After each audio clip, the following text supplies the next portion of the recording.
Smorgasbord Radio.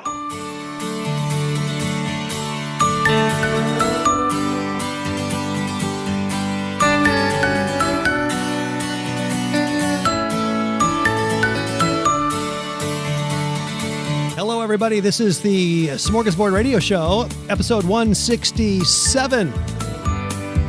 And this is Chris, the original creator and co-host of the Smorgasbord Radio Show. And back in podcast form, I have with me, once again, back in the studio, Chief Conspiracy Correspondent and former social justice warrior expert, Gerald Malauskis. Did you just call me Gerald? Gerald? I don't know. This is the third show. I'm wearing down here quickly. Obviously, because you got another thing wrong. You're not the co-host. You're the host. I'm the co-host.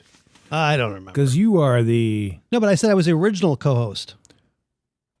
Who was the other one? Oh, well, wait a minute. Dave. I'm talking about the original Smorgasbord Radio Show. I'm the co-host, and Dave was the right. co-host. Well, I thought you were talking more specifically with the podcast. Now do it's apologize. in podcast form. Sorry. You got to stay awake. Okay. So, by the way, I'm a little worn out because last night Shouldn't have partied so hard. I had this going off as soon as I hit my head to the pillow. We've all had this happen before. That? Yeah. You know what that sound is. Yeah, it's like your... It's a smoke detector. Smoke detector. And of course, it's the one in my vaulted master bedroom ceiling. So it's in the bedroom, number one. And number two, it's like 18 feet or up on the ceiling. And I've got a maybe 6-foot step ladder.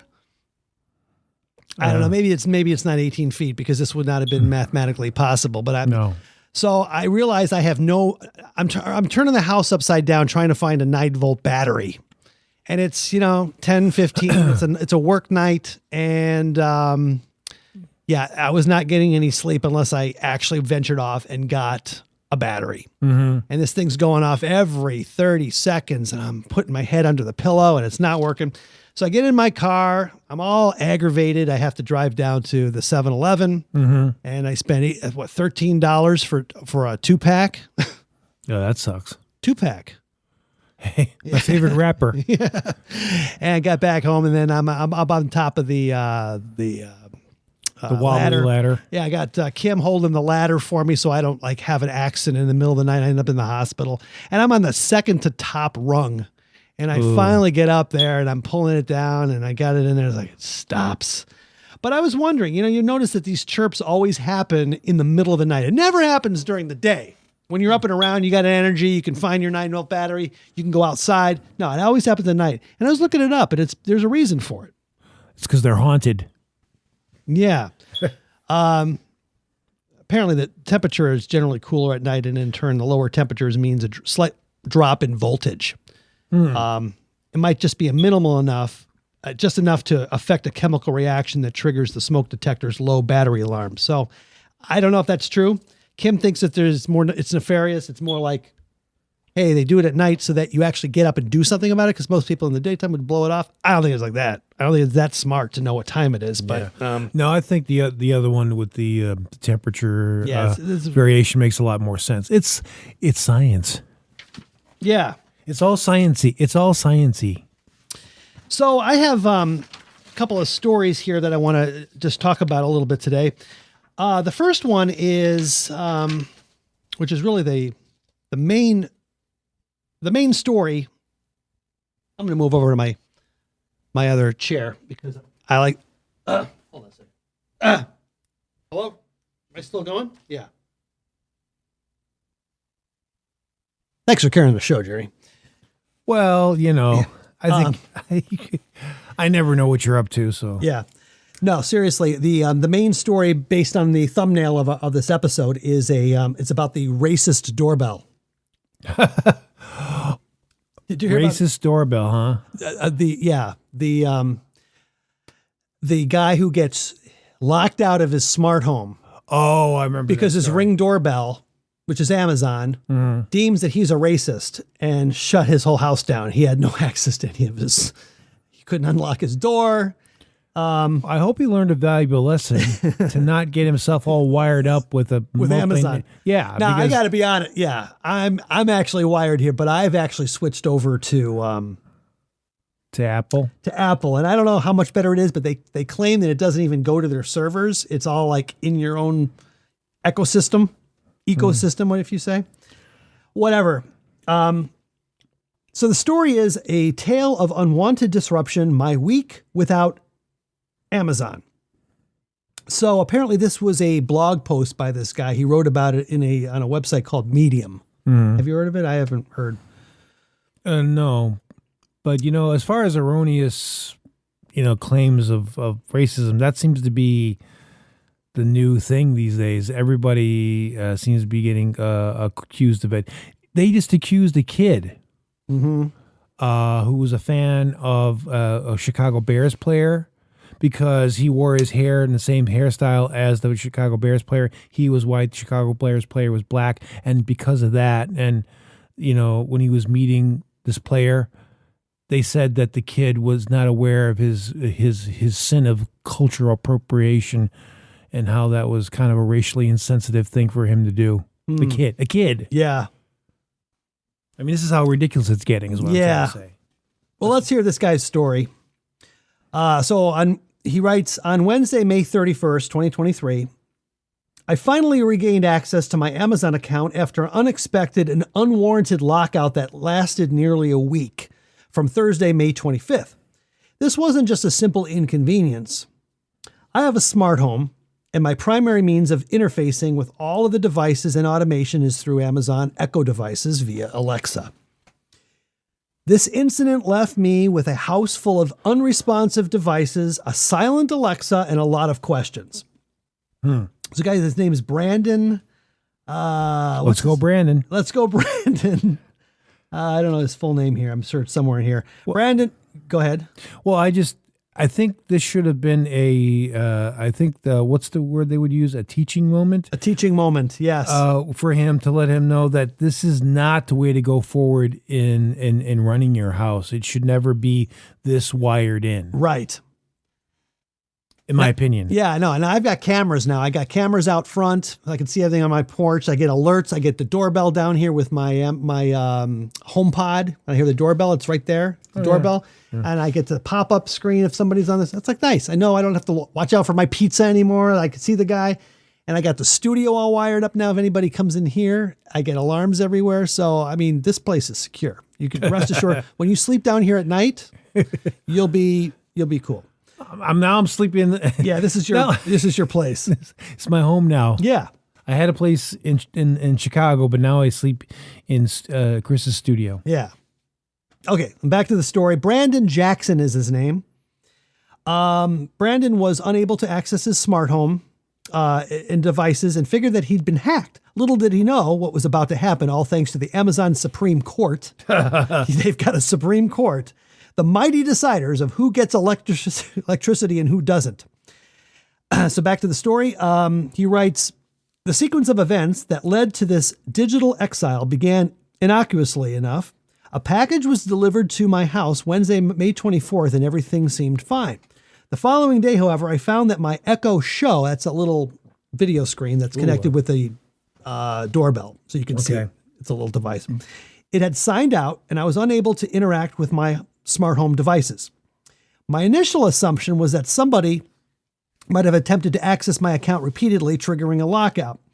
I use a fairly old email address for my Amazon account, and it's plausible that an old password might have been exposed in a past data breach. However, I currently use a strong auto-generated password via Apple and employ two-factor authentication with an authenticator app, so unauthorized access seemed unlikely. I swiftly checked to my other accounts, social media, streaming apps, etc., to ensure I hadn't been compromised. All seemed normal, with no flood of notifications from Microsoft Authenticator that would indicate an attempted breach. Puzzled, I followed the advice of the Amazon app and dialed the customer service that it provided. That's when things began to take a surreal turn.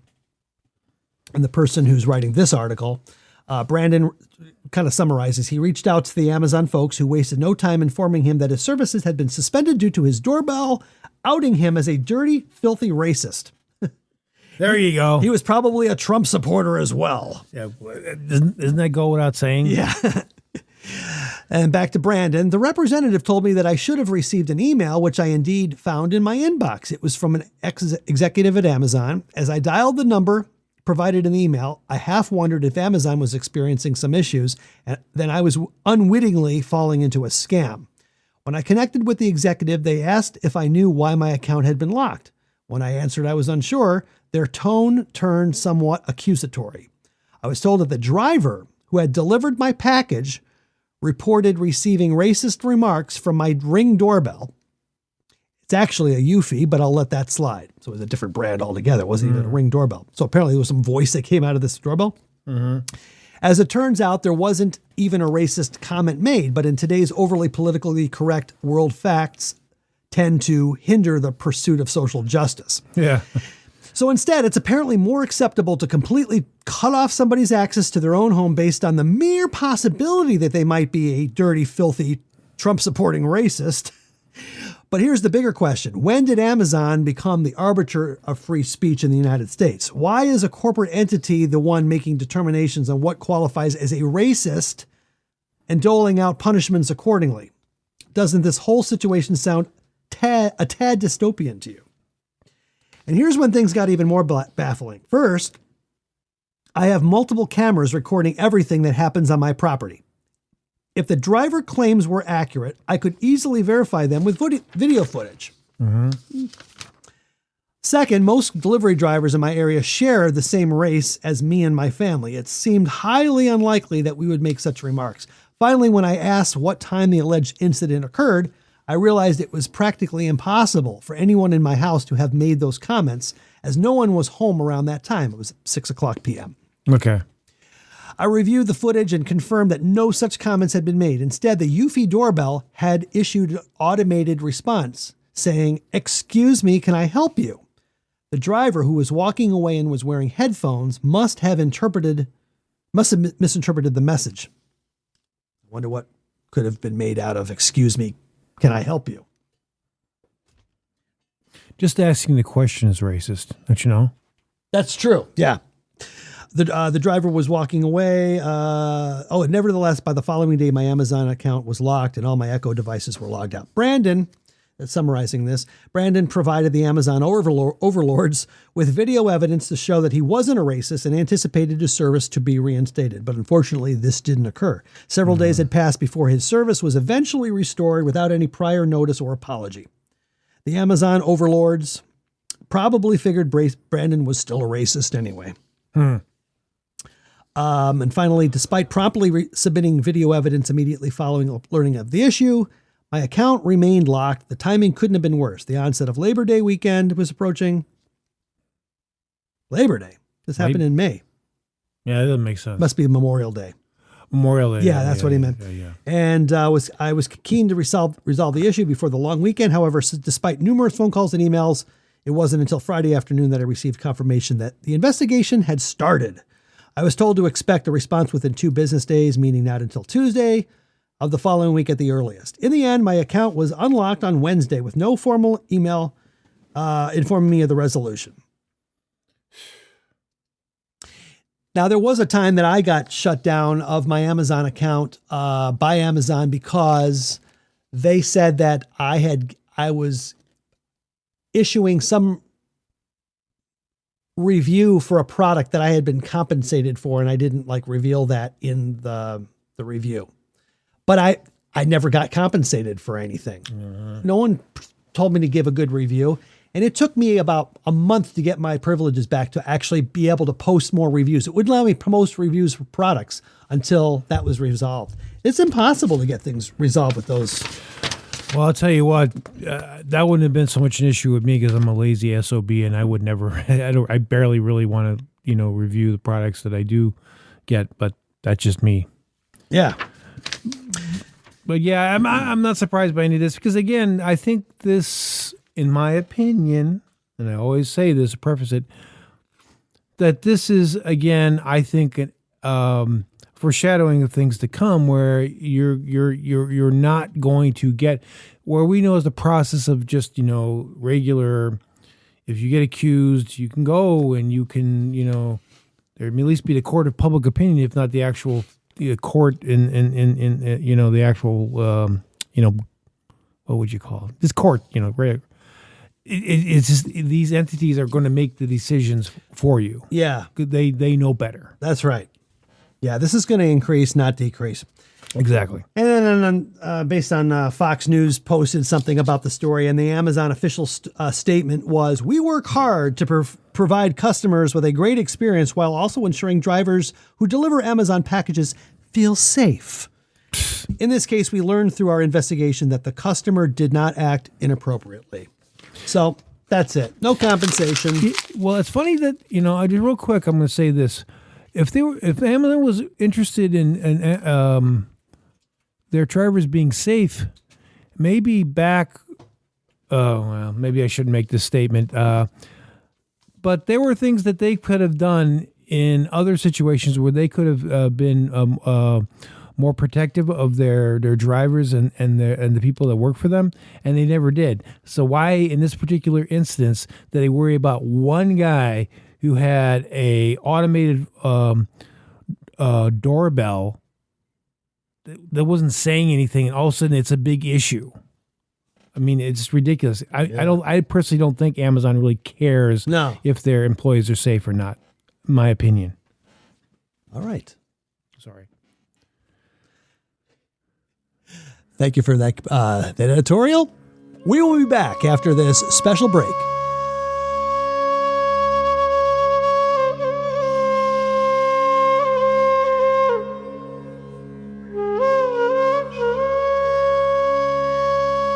Hello everybody, this is Baba Gonesh, bringing you a live report from Punjab. This is not breaking news, but rather a follow-up to my last story about Air India passenger woman who was urinated on, and the filthy urine man gets away with only 30 days in prison or jail or something. It was basically a hand slap. Baba has obtained the official grievance written by the woman that I would like to read to you in a fashion similar to the old Indian folk tales series that I used to do some 10 to 12 years ago on this very show. So here we go. This is the woman who was urinated on. I would like to submit a complaint about my appalling experience traveling on Air India Business Class Flight A1102, Seat 9A from JFK to New Delhi on 26 November 2022. During the course of the flight, shortly after lunch was served and the lights were switched off, a male business passenger seated in 8A walked to my seat, completely inebriated. He unzipped his pants and urinated on me and kept standing there until the person sitting next to him tapped him and told him to go back to his seat, at which point he staggered back to his seat. I immediately got up to notify the stewardess of what had happened. My clothes, shoes, and bag were soaked in urine. The bag contained my passport, travel documents, and currency. The flight staff refused to touch them, sprayed my bag and shoes with disinfectant, and took me to the bathroom and gave me a set of airplane pajamas and socks. I asked the staff for a change of seat, but was told that no other seat was available. However, another business class passenger who had witnessed my plight and was advocating for me pointed out that there were seats available in first class. The flight crew told me that the pilot had vetoed giving me a seat in first class. After I'd been standing for 20 minutes, one of the senior flight staff offered me the small crew seat used by the airline staff, where I sat for about 2 hours. I was then asked to return to the initial soiled seat. After the staff had spread sheets on the seat, the area was still damp and reeking of urine, and I refused to sit there. I was then given the steward seat for the rest of the journey. In the meantime, one of the senior flight staff came to me and asked me how I wanted to handle the situation. I told them that I wanted the man arrested immediately by the airport police. They asked me if I would like to talk to the ground staff, and I told them that I most certainly would. The flight staff were, in the meanwhile, also having discussions with the offender, who was sobering up by this time, and they came and told me that he wanted to apologize to me. I stated clearly that I did not want to interact with him, nor see his face, and that all I wanted was for him to be arrested on arrival. However, the crew brought the offender before me against my wishes, and we were made to sit opposite of each other in the crew seats. I was stunned when he had started crying and profusely apologizing to me, begging me not to lodge a complaint against him because he was a family man and did not want his wife and child to be affected by this incident. In my already distraught state, I was further disoriented by being made to confront and negotiate with the perpetrator of this horrific incident in close quarters.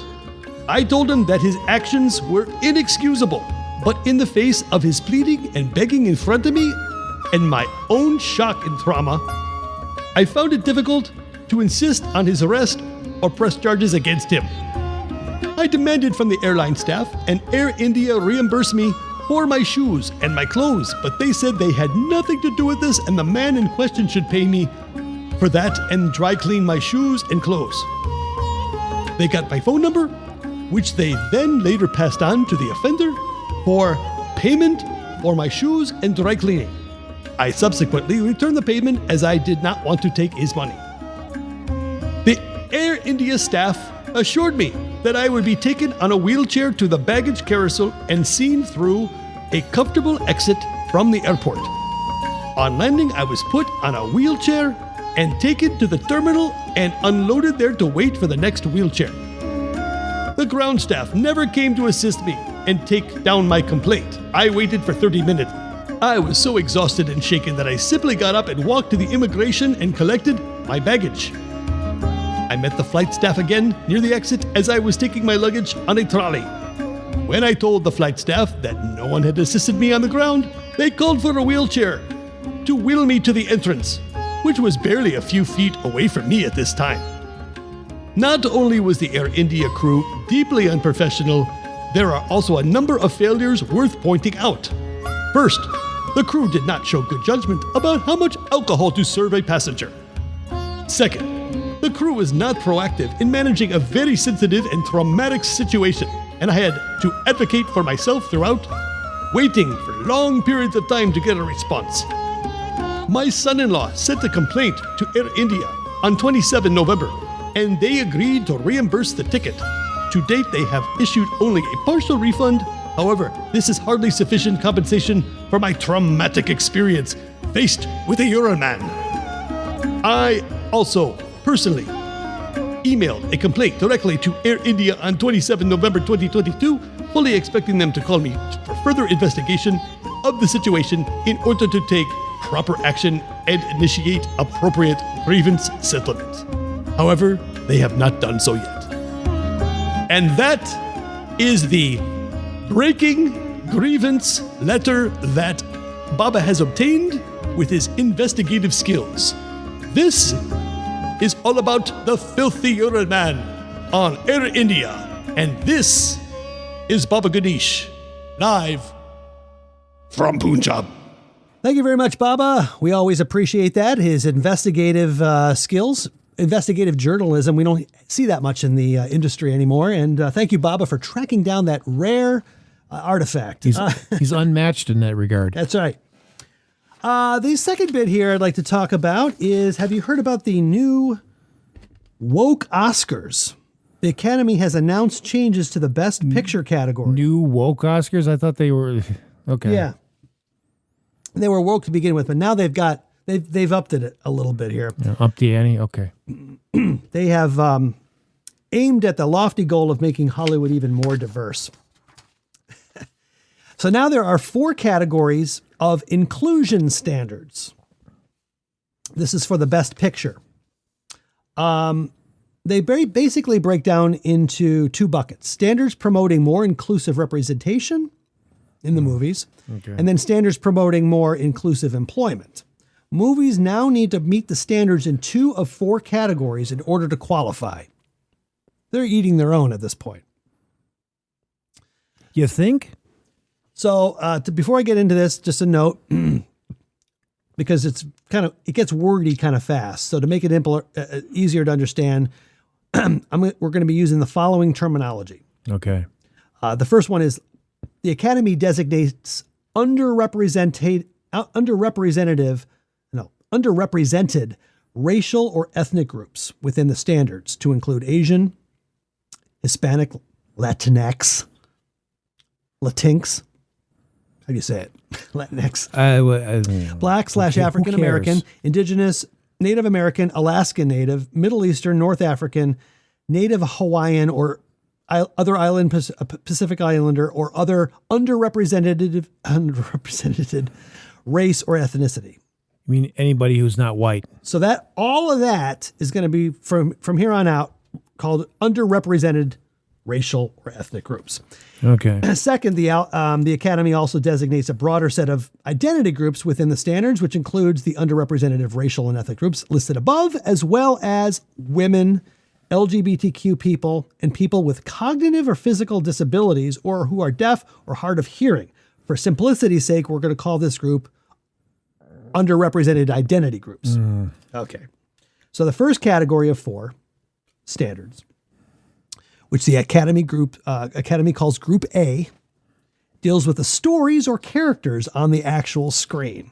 In this category, movies must have one of the following: at least one lead or significant supporting actor from an underrepresented racial or ethnic group, or at least 30% of a cast in secondary and minor roles from 2 underrepresented identity groups, or 3, a main storyline or subject that centers on an underrepresented identity group. And so one of those you have to qualify. In Group B, this is the second group of standards, regard the creative and production team behind the film. To meet these standards, a film must meet one of the following: at least 2 heads of the major departments, so the editing department, the director, makeup and hairstyle, and costume or sound, must be from an underrepresented group. At least 6 people. So they're going to have to figure this out. They're going to be sitting around with their little voting cards.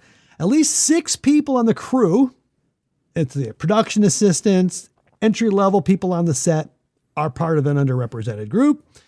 And at least 30% of the crew are also from the underrepresented. So they're going to have to figure out how many people are in the crew. Oh, there's 57. Oh, man, we have to do the math here. Group 3 have to do with the paid training opportunities that the film companies offer groups of people who are underrepresented. There's some fine print here distinguishing between huge companies with deep pockets like Disney and Warner Brothers to smaller companies or independent productions. But in general, to qualify for this category, the film production company or distributor must meet both of these standards. 1, they must pay internships, apprenticeship opportunities in a variety of departments, blah, blah, blah. And they must offer training to work opportunities in below the line, essentially lower and mid-level positions. And then finally, the last standard is dealing with audience development. It's Hollywood's way of saying, is talking about the parts of the business that get people to buy the tickets to the movies. To qualify in this category, the studio or company distributing the film must have multiple senior level executives from underrepresented identity groups of their marketing, publicity, or distribution teams. So this is all starting with this next year. They kick in with the 2024 Oscars. I think my eyes just glazed over with that, and I'm in sort of a coma state. I can't even imagine trying to keep all that straight. You said underrepresented, and I just kind of shut down after that. So even though they kick in for the 2024, but the way the awards calendar work, because there's a cutoff of when you can qualify for that, it covers the movies released in 2023, which means it doesn't apply to those that came out in 21 or 22. So it's only the 2023 movies.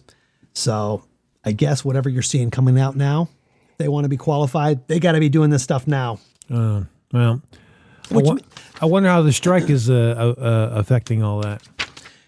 Schindler's List and The Godfather would not have made Best Pictures under these criteria. Oh, okay. Probably, I don't even know. I think there's some other ones too that you would be surprised about. Probably, I don't know. Well, my feeling about it is if Hollywood wants to destroy itself, Let it. Don't stop them. Let them do it. Exactly. So that's my feeling about it. If you're going to continue in this ever increasing insanity and somehow still say this is with being virtuous and open minded and what have you, then go ahead and do it. Because in the end, it's not us as the consumer that's going to suffer. It's going to be Hollywood. And at the time of this recording, Hollywood is on strike. The writers and I don't even miss them. I've basically unplugged from Hollywood for so long now. What they do is like has minimal effect on my life. I saw Top Gun and that was fine. But I don't really. Yeah. All right. In closing, I'd like to do one more thing. So I'm also recording this prior to leaving for my trip to Alaska. And by the time this one comes out, I'm thinking that this is about August 19th or something. But we wouldn't have recorded something since I got back from the trip. But in anticipation, I was reliving my, we talked about, I think a few episodes back about Chicken Alaska and my fascination with it. I found 2 old clips. The first one is from one of the very early shows of this podcast when Allie was about 11. And I was basically, I think one of the first episodes we were talking about, the website at the time was under chickentongue.com. And that was my production house. You know, everything was under the Chicken Tongue Productions because I had this fascination with Chicken Alaska and the whole thing. So we talk about a quick story about chicken and how it came to be and how we discovered chicken on the map, which you talked about before. But I'd like to hear it back then of how my perception from about 12 years ago of what happened originally. And then the second clip I'm going to play is an actual phone call that I made on WDGC, our high school original show, to Chicken Alaska. And so this will be fun to listen to. And then that'll be it. We'll close out the show after this. So here's the first one from, I think it was like episode 9 or something like that of the Smork Show podcast back in 2010 with Allie. One day, Pete was in the ROTC, which is like this, well, it's like the military for chickens? Teenagers. Oh. No, it's high school. And he came home with this military map of Alaska. And we were fascinated by the fact that there was this town in, I don't know if it was central or eastern Alaska, called Chicken. So that's a Chicken Alaska. Yeah, pretty cool name for a town. So we realized, we're looking at the map, the only way to get to this place apparently was by like military channel, like flying in there, like airstrip. I mean, there was like no main roads to this place. And this was a day when I was into prank phone calls and calling operators and all that sort of thing. And I decided, let's try to call somebody in Chicken. So I'm not going to give it away, but basically we spent weeks and months trying to contact life in Chicken Alaska until one day we actually did it. And now to this day, you can find chicken on any map of Alaska. And I accredit that to us. Very cool. So I'll play the phone call later when we call Chicken Alaska for my old radio show. Okay. So anyway, flash forward a couple of years, we came up with we had to come up with a name for all of our best bits and songs, like the goofy songs we've been doing. And I was in study hall and I needed to come up with a name. And one of the songs on the album was called The Black Cow. And I thought, well, we got to have cow in the title. So I thought cow dung. Okay, that's cool. What rhymes with dung? I'm thinking tongue. And I thought chicken. And that's where we came up with cow dung and chicken tongue. So to this day, chicken tongue. Yeah, our production company, which is anything creative I do is under the name of Chicken Tongue Productions, which is actually the true website name of our site, If you go to smorgshow.com, it brings you to chickentongue.com. A chicken tongue, chicken tongue, chicken tongue. chicken tongue. So I decided to remake the little chicken tongue chant, which was what kicked off the Cow Dung and Chicken Tongue album that we made. And that was pretty much it. So I'm sorry if you were expecting a little bit more exciting story, but that's unfortunately it. Yeah, and we've got a little stuffed chicken sitting here in our studio. That's right. Not real. It's like a stuffed animal. Not like they stuffed a real chicken, but... Yeah. How cute. All right, here's our clip from WDGC back in 1981. And I'm sitting here with Tom Janicki. I don't remember. Tom Janicki was the guy who put on the Baba costume for our TV show back then. So, this is... I haven't heard this in 30 years or something. So, 40 years. So let's listen to this. What we're trying to do here is... Alaska operators don't know anything about Chicken, Alaska. Why not? I don't know. It's the smallest town in America. Does it exist? Yeah. It's the smallest town it's about 2 blocks long. And sounds like Gordon, Wisconsin. Yeah, so they're getting out these maps to look it up, and it's not there. So what we're going to do is we're going to call them right now, and we want you to call all night up until 12. Now, if all of our listeners call at least 3 times, we got this. These people we'll have 9 calls. Alaska on the map permanently. Right. In fact, some apps already do have it, like a little tiny dot, like smaller, real small island, like. But yes, we are going to call it. So what? What part of because I know a little bit about Alaska. Is it in the northern or just southern part of Alaska? I believe it's way up north, as far north as you can go. Snowy region, huh? Yeah, very snowy. Chicken, Alaska. I think. Now I don't know if there's any phone service there, or if there's only about 5 people living there, or there's one phone there. I can see 10 families sitting around the phone. It rings. Who's this for? Okay, so get a public service announcement. I'll try to get this operator thing happening here. So hold on. All right.